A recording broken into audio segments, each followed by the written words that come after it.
Sweet. Cool, Manoj. So what's your fondest memory for winning age group national titles? I think I've got two. The first one was real interesting. So we won and broke a national record in Timaru in winning the Hatch Cup. And the record obviously has been around for a long time because it's a 100-year tournament. So that night we asked the boys what they'd like to do. We had a team dinner and all that, and they said they wanted to stay up all night. So it was really interesting. They stayed up all night. Obviously, me and the manager and assistant coach, Steve Holmes and Dave Moss, had to stay up all night as well to make sure that we were looking after them in the hostel, Timaru Girls High School. So they had an all-nighter. Lots of fun, obviously lots of times on devices which they didn't have too much access to. And then the week later, we had an Auckland prize giving, and I saw some of the boys from the team, and I said to them, "So, what was your greatest memory from winning the Hitch Cup?" And to a person, they all said having the all-nighter.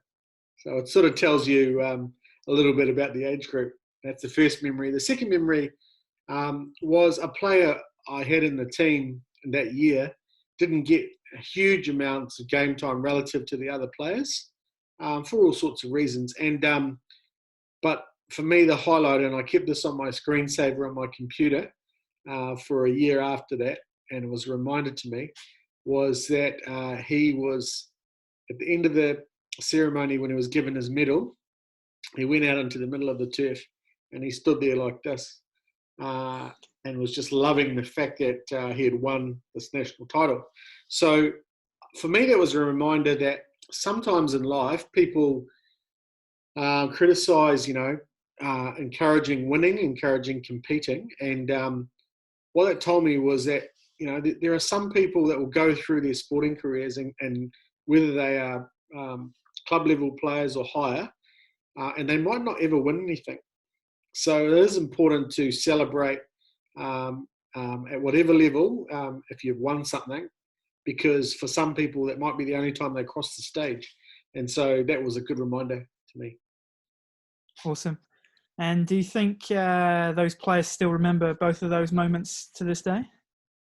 Absolutely, because I still see some of them around, and I always ask them the same question: is it still a highlight? And they never falter from that. Yeah, that's pretty awesome for those people to have those memories basically etched in, and it's not even hockey related at the end of the day. It's all about how they enjoyed the environment. So it's pretty cool. So what was your biggest learning from that age group?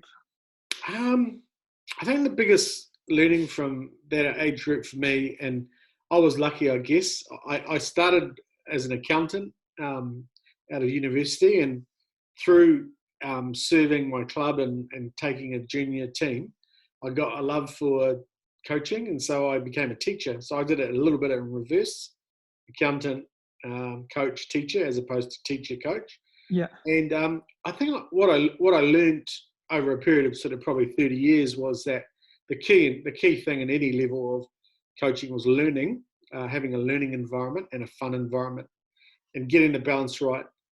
So as you go up the levels to international hockey, then the fun element is still really important.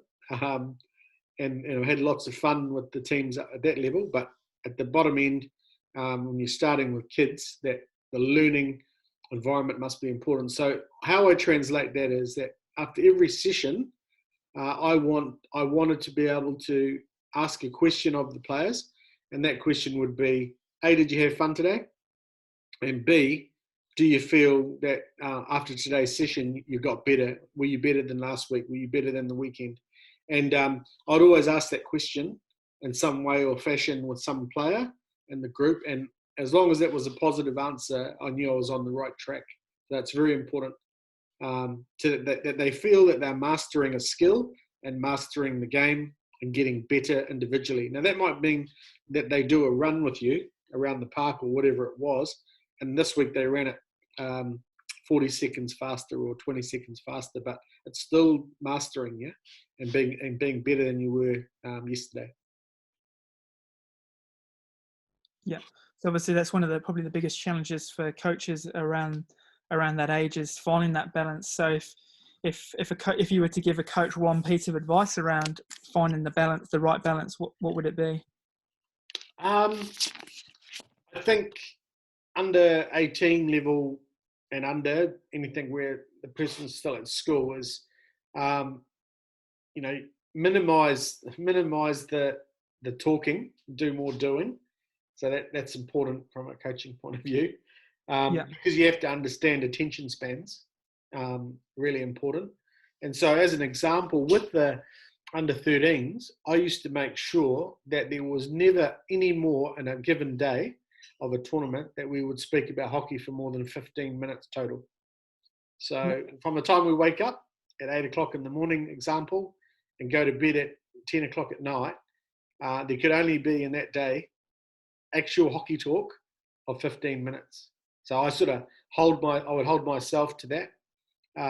Of course, you might have the odd conversation and you might go a little bit above that, but at any one time, that's all they would get. So the rest of the day was about planning to have fun. There was a team, this is really interesting, in Timaru, we would go to McDonald's every single day after a win.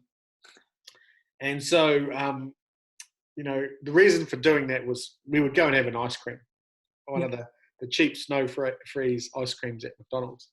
And so people would see our team driving into McDonald's every day and probably thought they're having the full meal, but we weren't. And the next year or 2 years later, I saw this team from Bay of Plenty in Auckland at the H Cup, and they said to me, we do what your team does now. We go to McDonald's every day. And I said to him, what do you eat? And he said, we have a burger and we have fries every day if we win. And I said, that's great, but we only ever did it to have an ice cream, and it's a team building thing. So, always understand the age group you're with, understand that you got to find some balance around fun, and that's a big part of it, celebrating and knowing that. So we've got a few boys that probably in Auckland like their snow freeze ice creams, I think, and frozen Cokes. Yeah. And I guess finally, the last question, you've talked a lot about learning and fun, which is obviously really important there. But you had quite a bit of success at this age group. How do you encourage that success and that winning sort of mentality when the focus has always been or predominantly around learning and having fun? How do you make sure that we still have successful people at that level? I think it's important for everyone to understand that the most malleable age group to sort of mold and teach is probably in that age group from sort of 9, 10 through to around 14. I think post that it's pretty difficult to change things, change people's thinking. So it is a good age group to get the attitudes right, the values right, and teach things. So the age group is important, understanding that you've got them, you need to capture them. So have the fun, have the learning.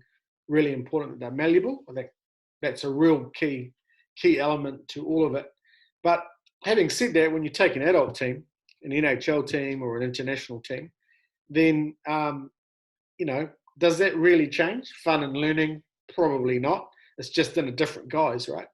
So I think, that's probably the key point for me is understand the group you're working with, understand their strengths, understand their weaknesses. Around the winning stuff, I think that's really important. And I know people don't like sometimes talking about it, but kids of that age group, Joe, they love winning. You ask them the question, they don't like to lose. So, should you really be going against that? The only thing I would say is that I never used to talk about winning. So we would be, by the way that we would prepare, fun and learning, the outcome was usually to win. And so they get a buzz from that. And so then they pay more attention the next time they're at a session. They're self-policing amongst themselves. So if they see someone that's mucking around, they'll pull them back into line. So I think teaching them at that age how to prepare without talking about winning, prepare them nicely, then they will probably get that end result of winning anyway, and they'll work it out for themselves. But to say that they don't like winning is a bit of a fallacy. I think we worked that out last year when we surveyed the collier and hatch trialists. Yeah. And we saw that, while it might be not number one in the 5 top things that they love about hockey, it's in the top 5. So, it's not number 32, like some people will tell you. That's right.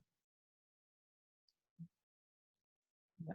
So subconsciously, there's just a huge amount of competitiveness behind the scene of a learning and fun environment, which is ultimately how that's panned out, really. Yeah, I think I'd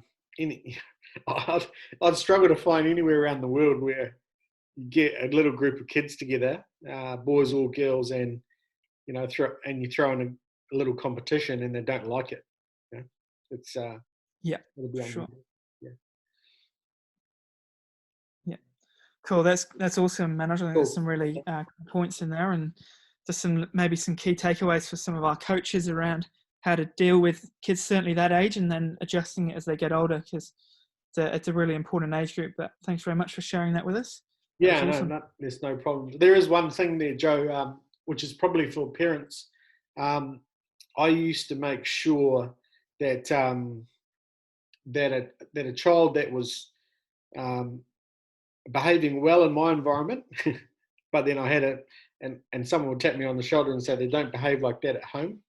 I used to make sure that I'd have this meeting, this 3-way meeting. They call it tridactic or something.